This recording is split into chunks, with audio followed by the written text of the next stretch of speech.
Hello, and thank you so much for choosing RTV. Welcome to the second edition of our Chogam special. I am Isabel Masozera, and we are having a dialogue today that is coming after yesterday's. We kicked off with a conversation that was in line with day one of Chogam, that was focusing on the youth forum. And one of the burning topics there was how we can get young people to have access to opportunities and touching the issue of unemployment. Now, today being day two, we had the Women's Forum kick off here in Kigali. And one of the burning conversations there was how we can get men and boys to be part of the fight, to be equal partners, to be stakeholders, to take ownership when it comes to the fight of ending violence against women and girls. Now, I'm not alone today on the set. I'm joined by incredible women I respect. And later on, we'll also get to hear from the men on what they can do and how they think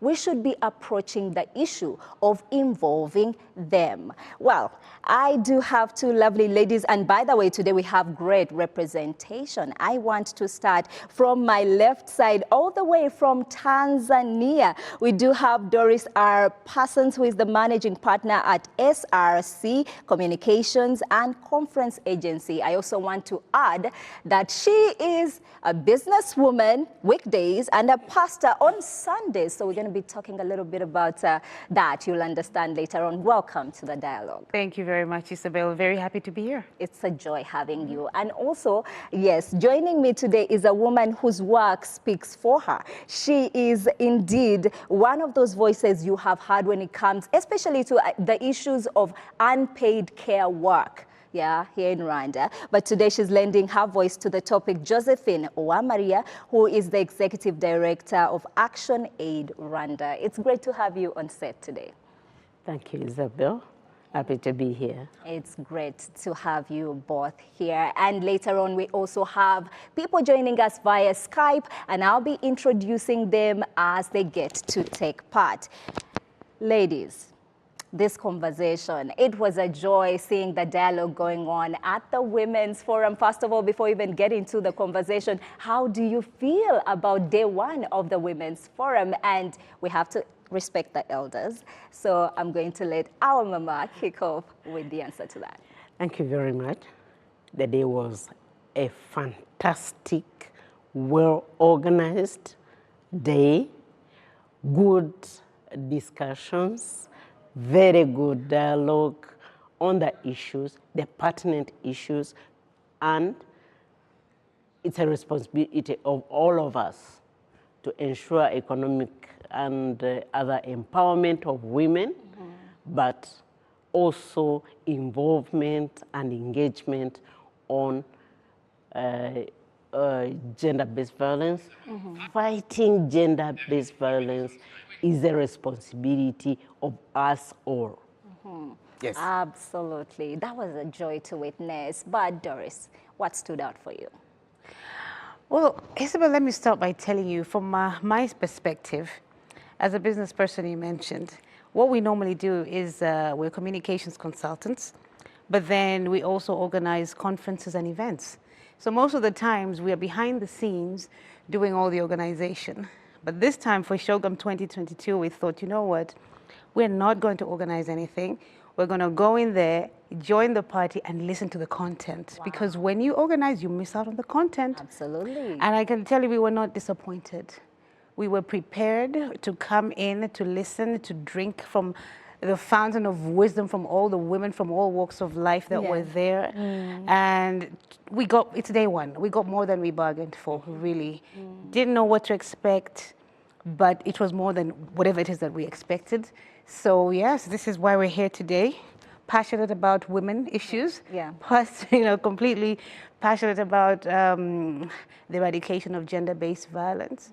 And that was a topic that was spoken to at length. We wish we had more time for that. But here we are. Hopefully we can Hopefully we get to dig into that. Yes. And speaking of engagement, I know we are very privileged to, I just heard that, some of the gentlemen are actually going to be with us. We have one that is on Skype, and we'll get to hear from him. I mean, when it comes to this conversation, does he feel like he was in the room that he wanted to be in? Was the conversation really resonating with him? And if not, why? But let's start with you. I want to start with you, Doris. When it comes to men engagement or engaging boys and men, what does effective engagement mean and look like to you? Let's start there. Well, we can be here all day just talking about that. We can have an entire conference just talking about that. But one thing that is incredibly important is that a lot of conversations such as these are being held and being had in the absence of a very important sector of the society, which are the boys and the men. Yes. There are a lot of conversations around women. There are a lot of conversations about empowering the girl child, but I personally haven't heard of any about empowering the boy child. So as we're empowering them in what sense? In every sense. See, we're empowering girls to grow up to be mothers, to be wives, to be good members of the society. There's so many, I think Mama here will agree with me, there's so many programs just focusing on the girl child. But that girl child will not exist in the society on her own. At some point, she'll have to meet the boy child. So here she is, girl child, prepared. All sorts of conversations have been had with her just to prepare her. And then she meets and gets married to a boy child who's seen the completely opposite of what she's been told. And that is a societal issue. Yes. It's not just an African issue, it's a worldwide issue. The way boys are raised is not the way girls are raised. They're raised different. It's like boys are raised to live in their own universe and girls are raised to live in their own. But meanwhile, we all have to live together. And when we talk about including boys, I say boys because you can't start including a grown man into this conversation. It starts with your little boy at home. This responsibility starts with mothers and fathers. How are you raising your boys? Are you raising them to be responsible men in the society? Or are you raising them to be anything that they want to be? What does that look like? When you say, are you raising them to be responsible, what does that look like? Is it conversations? Is it sending them to learn from an uncle? We know what that looks like in the times of my mother. Yeah. We have the generation today. What does that look like for you? I think, look, it looks like this. You need a male role model guiding and showing that young man, that young boy, what it means to be a responsible man, to be a responsible father, and to be a responsible member of the society. Right now, of course, many women are single mothers, so we have a problem there. Yes. You raise the issue of taking the child to an uncle or any other male relative to raise them, but is that male relative worthy of raising that child? That's a good question. You see, I want to jump in there and we speak to Mama. I'd like to call you that if that's okay, no problem. On the set. That's but fine. One of the things that we have is reality of a fatherless generation. And I want to start with my home country, Rwanda, with the 1994 genocide against the Tutsi, lots of innocent lives wiped out, uncles, brothers, fathers. Where do we even begin? Yeah, thank you, Isabel. I think it's a challenging situation, but then it's possible because with the homegrown solutions, accepting our situation as our situation, and our society certainly is being modeled to go beyond the past and build for the future. So let me begin with the family. A family is composed of a mom, dad, children. And the children, boy and girl. So, despite the situation that we have lived, children are there because they are future of tomorrow, and having a good discussion right from the home, then to school. Certainly, the social relations that lead to other issues, including gender-based violence, those are issues that need to be discussed at home, then at school, because the perpetrators or the people that are involved in such acts are the same people that we live with at home.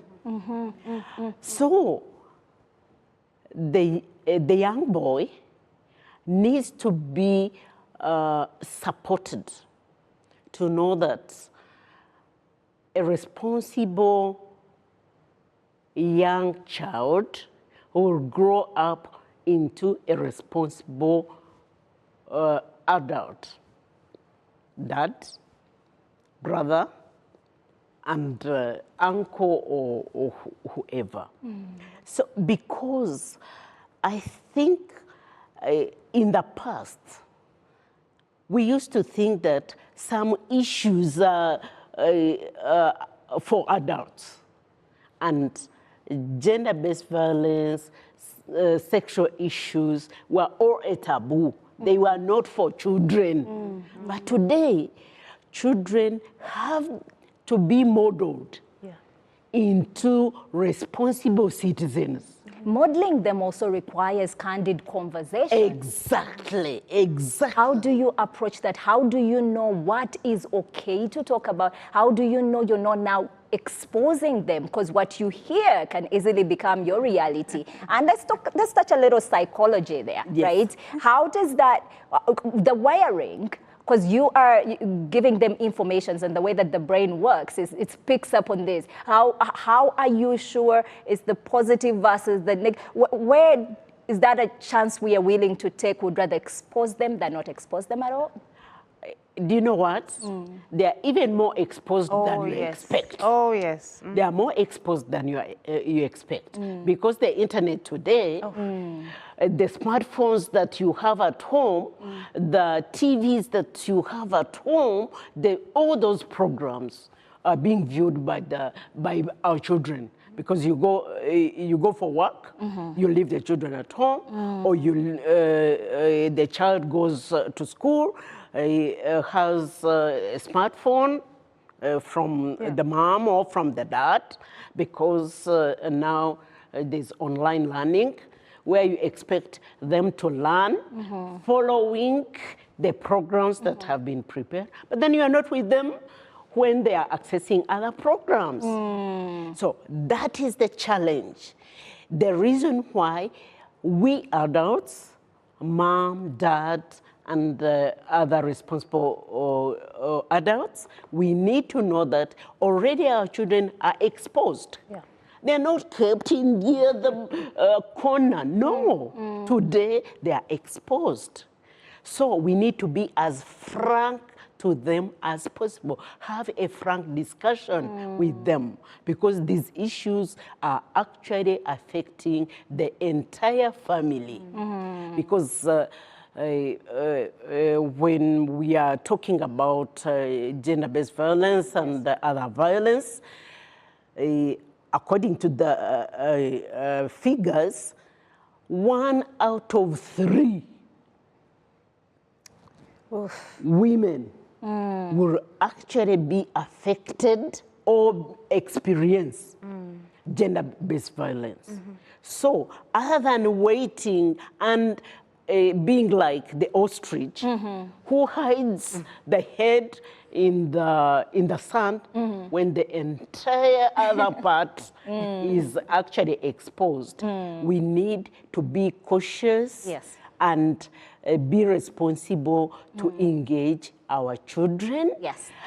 Be frank to them, show them actually this is what is happening. So this is what we have. This is what we have. And against that background, I'd like to get our other panelists on the call. He is on Skype and he is joining us. This lovely gentleman is from all the way from Jamaica with one of the leading,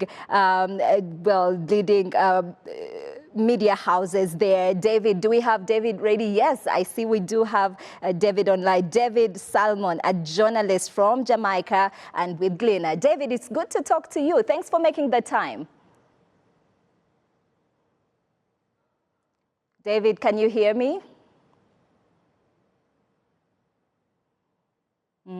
We apologize. I think we have a small technical challenge, but we'll be getting David back very, very soon because it's important that we hear from David. It's one thing to talk about the fact that we need to engage men, we need to be frank, but how do they feel about that, right? Is that how they feel as well? Later on, we'll also hear from other people that have been gracious to extend their views concerning this particular topic. I want to come to you, Doris. Oh my goodness, we went right in there. When it comes to information, the internet, I mean, there's overload of information. It's coming at our children in school. It's coming at adults at the workplace. It is everywhere. When I was at the Women's Forum, and even yesterday at the Youth Forum, one of the things that kept coming up when I said, okay, guys, what can we do? How do we engage men?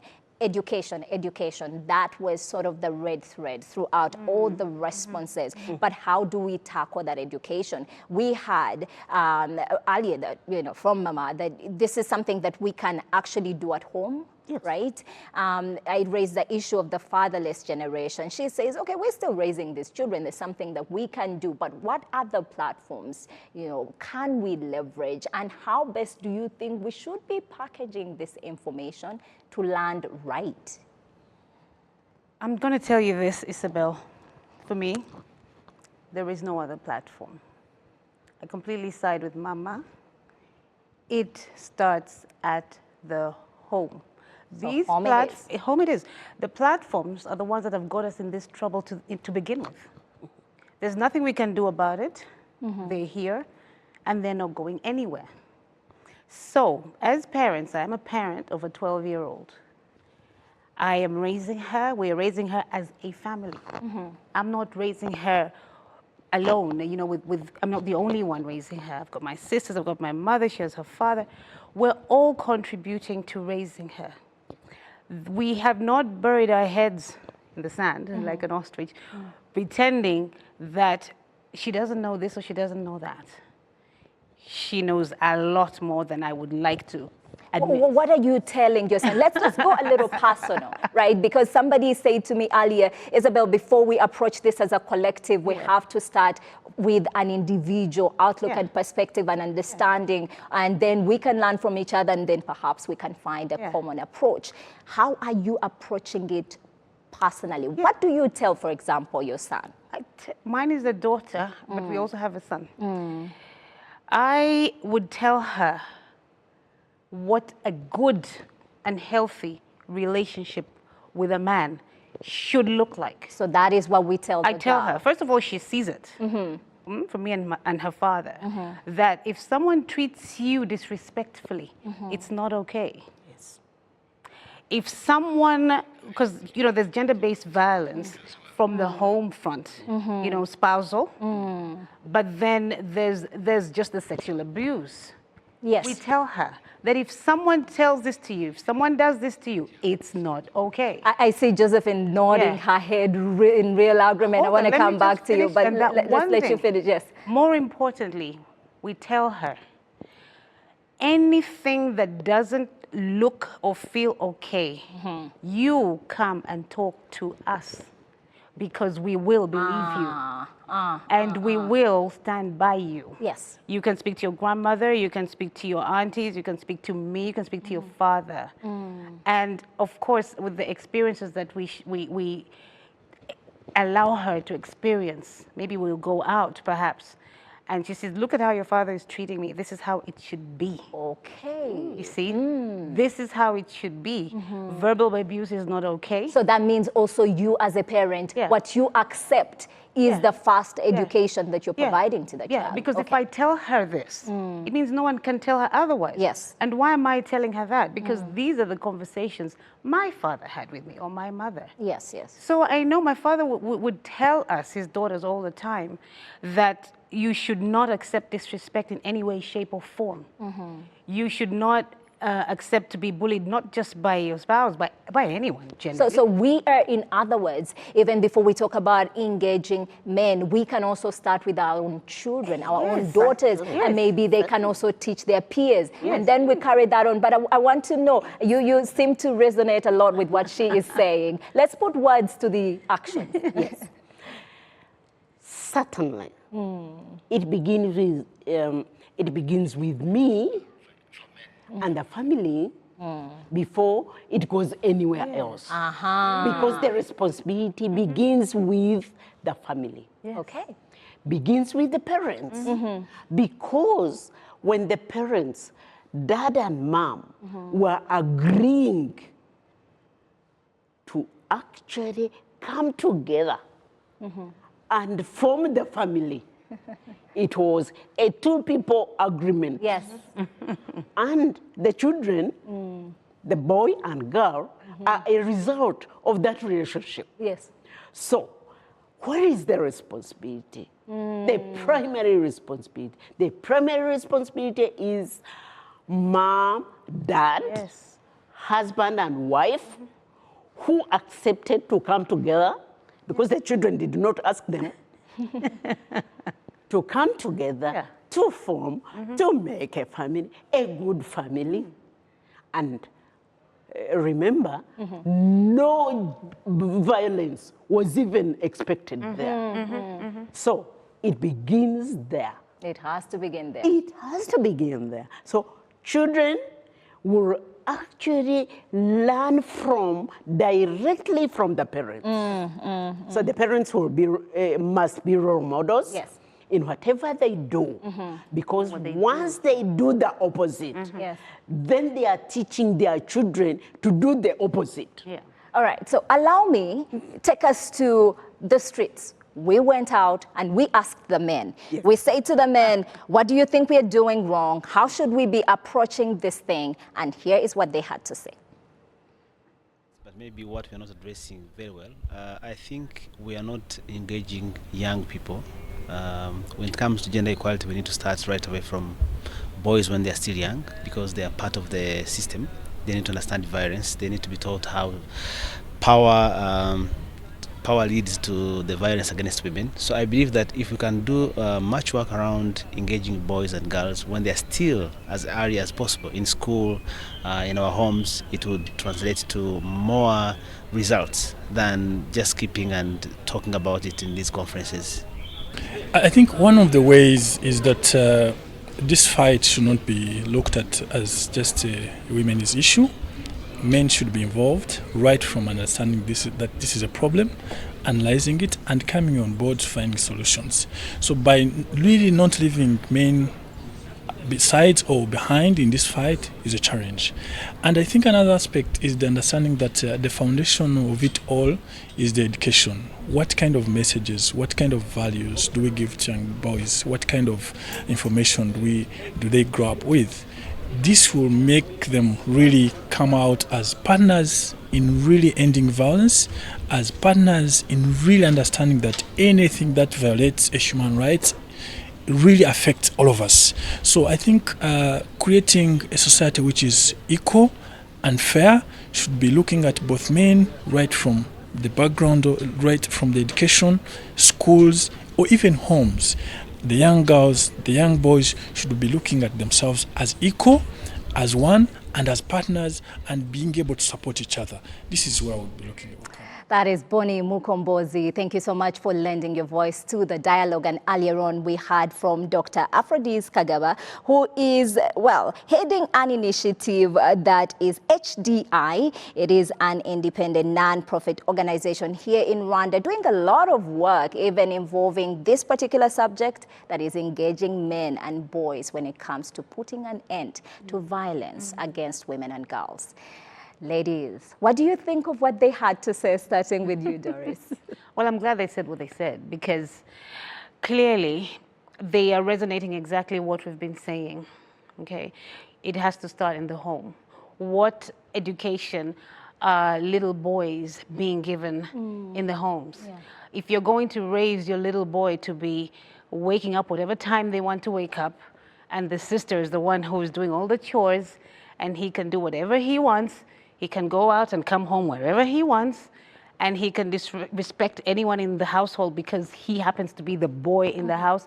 You are creating a monster. Yes. And that monster, yeah, you're sending that message that it's okay. So in his own relationships, this is exactly how he's going to behave. And he will expect whoever's in a relationship with to just shut up and bear it. Why? Because you know, it wasn't his fault. That's how he was raised. Yes, so we have to go and start unlearning, get boys to unlearn. Now we're asking grown men to unlearn what they saw and what they saw their fathers doing. Look, Isabel, I'm going to tell you, God rest my dear father in peace. I grew up all my life, and breakfast, and my father was a corporate man. I mean, he had a high-flying corporate job. But breakfast, we're together. Weekdays, lunch, he comes home for lunch. And for sure, 7 o'clock, he's home for dinner. After that, we sit together as a family. He will help us with our homework. He will teach us whatever he needs to teach us. And then he goes to sleep. This thing of not having a father present, I don't understand it, because it's not what I saw. But this is how he carried himself.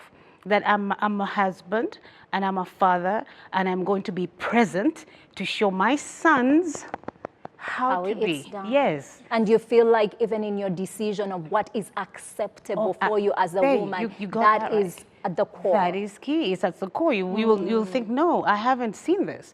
What do you mean you're not coming for dinner? And who are these kids going to be having dinner with? Shortly, David will be lending a voice to this conversation, and we are going to be asking him if this is something he would agree with. But before we go there, I just want to hear quickly your views on what Bonnie and Dr. Aphrodis had to say. I totally agree with what they said, because our society is actually made up of men, women, boys and girls. Yes.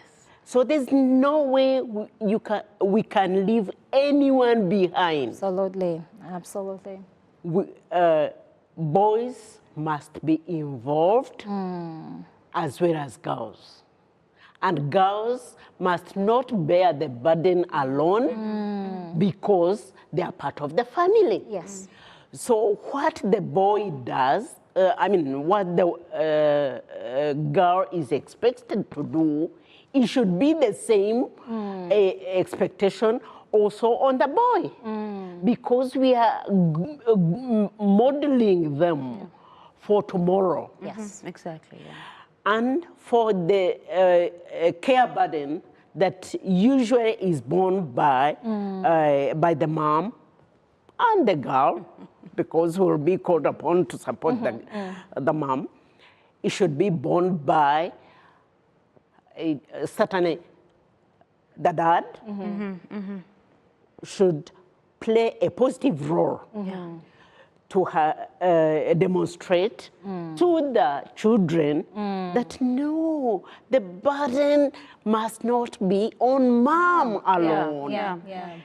It should be our responsibility, other than waiting and saying, you know, the boy will have to go and play football and watch. While you do the rest of it. That is totally wrong. Yes. And so I actually support what the men were emphasizing. Yes, yes. And education is not just going to class. Education begins with home. Yes, what they see. Yeah. What they see. Allow me on that note, ladies. I know our time is fast spent. Oh my goodness, this dialogue needed 2 hours, of course. Well, let's quickly run to David.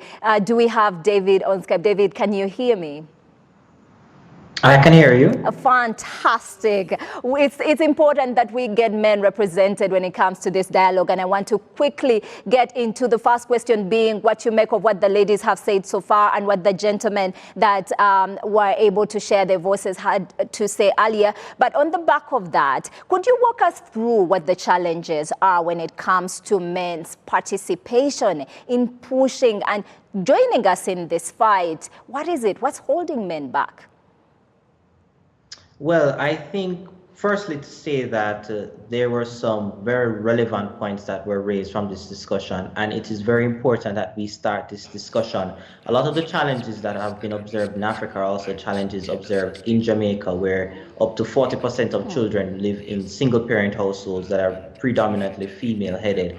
In terms of the challenges faced with the incorporation of men into the discussion, a lot of it has to deal with socialization. That is a big issue. Up to age 4 in Jamaica, there's a significant drop-off in the level of male involvement in raising children. And the consequence of that is, as stated before, a sort of fatherless generation. So we don't see these positive examples of male and female interactions that are done in a healthy way.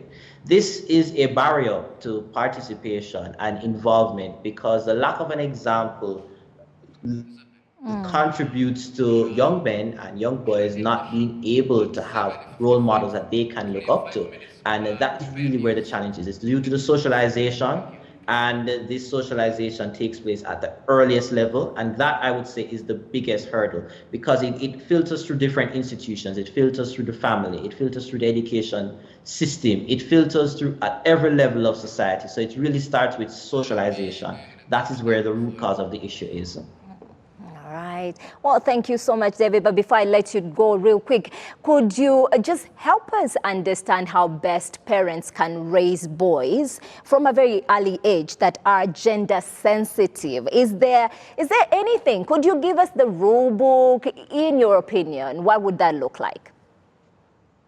Well, I have to give it with a caveat because I'm not a parent as yet. But I would say that it begins at the earliest level. We have to start at early childhood. That is where the primary mechanism for socialization takes place. A child learns the most between the ages of 0 to 5. So it starts with families, both fathers and mothers, speaking to their children about what it means to be a healthy, functional young man who is going to respect women and going to play a very important role in families. It also starts with the communities because it takes a village to raise a child. So it's not only important for the parents to play their part as well, but it's also important for us to start that discussion at the community level. So aunts, uncles, neighbors is very important. Family, friends are very important because once we start to provide more positive examples and more positive role models in the immediate community for these young men, these young boys, then we will start to see, in my view, a more healthy, robust discussion and healthy, robust upbringing taking place. So it starts with the earliest level, with a young child, when they're going through the primary ages of socialization, starting that discussion, and then from there it moves to engaging with different stakeholders at the community level, ensuring that they know what it means to be a healthy male role model, and we also see more positive examples of that. All right. Now, very quickly, we'll go for a short break, but thank you so much, David, for breaking that down. And I am being told we may not have time for a break. We'll have to quickly get into our parting shot because of our time there. But what do you make of what he had to say? And, could you add to that what you think we should be doing in order to raise children who are gender sensitive? Because that's the beginning step when it comes to addressing this problem. I'll start with you, Doris. David, thank you very much. I completely agree with what David had said. It's incredibly important, and it's a good thing that we've heard it from a man's perspective, okay? We have to start teaching our little boys how to be responsible men, how to be responsible fathers, how to be respectful husbands, and violence should not be a part of this education. But it goes beyond teaching them verbally. It has to be shown to them.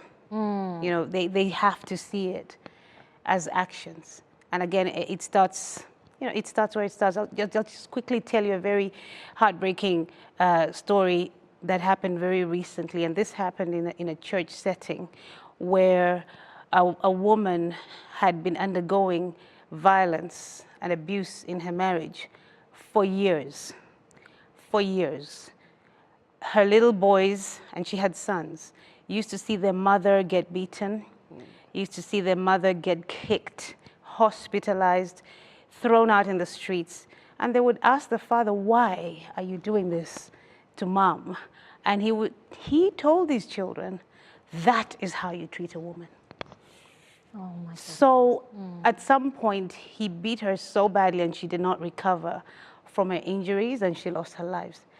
The government of that country took those boys, the Minister of Gender, I think, took those boys and said, these boys have got to go through counseling to undo everything that they witnessed, everything that they heard their father tell them, so that they don't bring that back into society. Now, to bring that, this happened in a church setting. Why did this happen? It's because in the church setting, she couldn't go to anyone because the church will tell you, you stay, you don't leave, you pray about it. And meanwhile, maybe that was not the right thing to tell her at that point. She may not have lost her life, and she certainly would not have, you know, lost her children.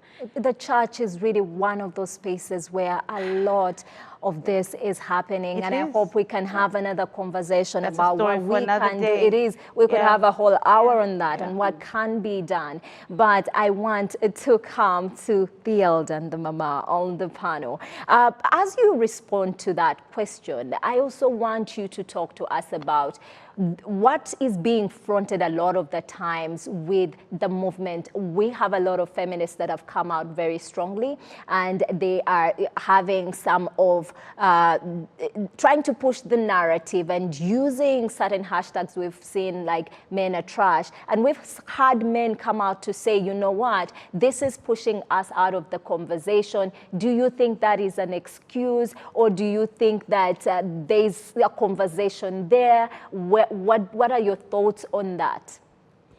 Okay. Certainly, it's important to involve everyone because this is a societal issue and it cannot be handled by only one side or the other. Yes. It is a societal issue. It should be, we shouldn't leave anyone behind on this issue. So I totally disagree with those guys that use terminologies that could push away other members of the society. So I agree that we use constructive terminologies that will be able to support us in actually this journey or this struggle, which is our responsibility. Absolutely. And engagement of boys and men is as important as engaging the women and the girls, because this is a society. And boys and men must be partners in this struggle. And it should be born, actually, born by all. Because the effect of gender-based violence does not only go to the victims. The perpetrators are also affected. So Can you expound on that? Society has actually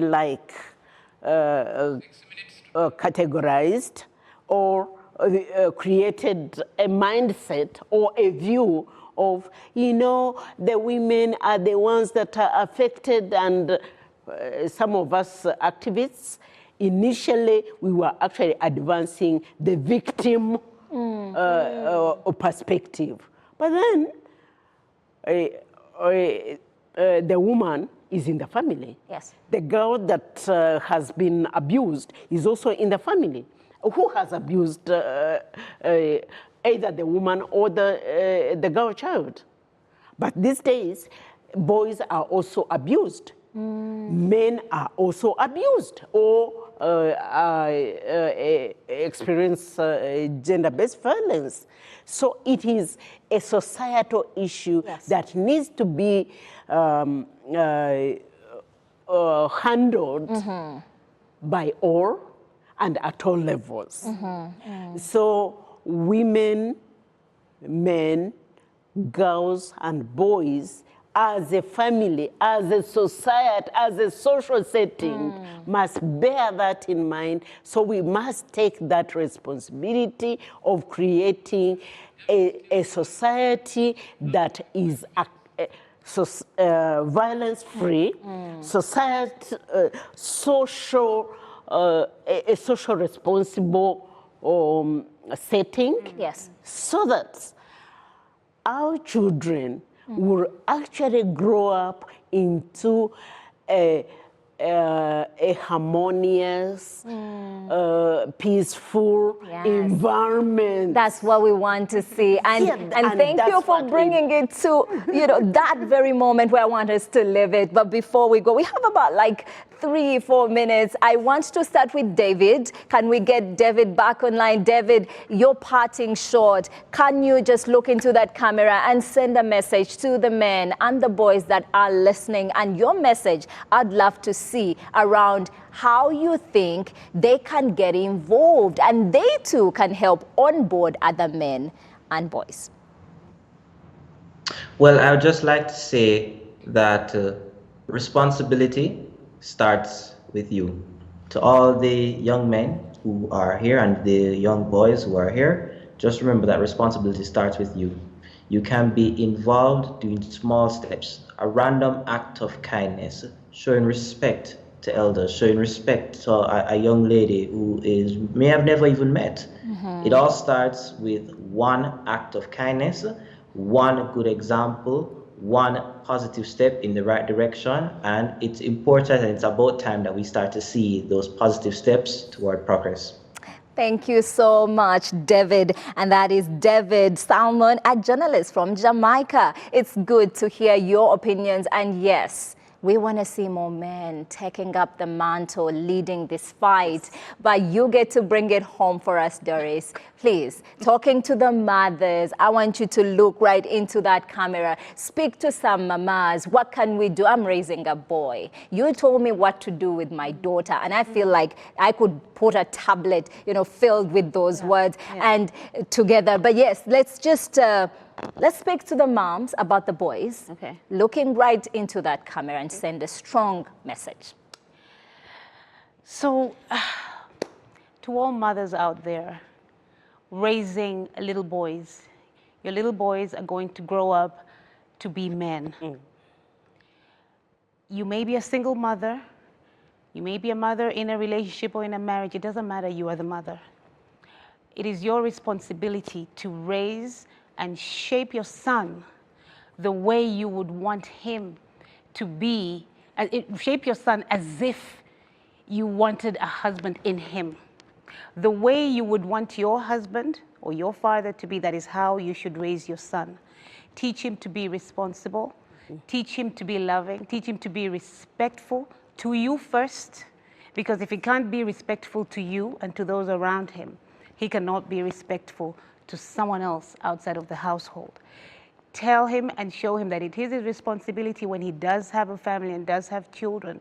It is his responsibility to be present, to be a role model, and to show them how to be responsible young men in the society. Again, it is not a job for just you, mother. If you need help, get it. There's extended family. Thank God in Africa we've got extended family, we've got neighbors, we've got just the whole society. Call in who you need to call in, and hopefully we'll begin the journey of completely eradicating gender-based violence. And there you have it, very strong words and wise words indeed coming from Doris R. Parsons. And also on the set with me, the elder. I hope we are learning together, because I certainly learned and unlearned a couple of things from this conversation. And that was from the Executive Director of Action Aid Rwanda, Josephine Uwamaria. We also had two lovely gentlemen that shared their views and were able to spare a moment for us. And that was Boni Mukombozi, and we also had Dr. Aphrodis Kagaba. For you who took the time to be part of this conversation, remember, the numbers are alarming. 1 out of 3 women experiencing sexual violence, other types of GBV, and also 1 out of 4, you know, that are between the ages, I'd say about 15, 14 to 25. It's a pain in my stomach just hearing that, right? And this is something we can do one little thing or many big things about, starting with our households. As we learned, how are we bringing up our children? What are we saying to them? This has been day 2 of CHOGM. It's our 2nd edition of the CHOGM special. We have a lot more coming up over the next few days as we enjoy that what is unfolding at the event. So make sure that you keep it RTV. We have a lot more that's coming up. Thanks for watching.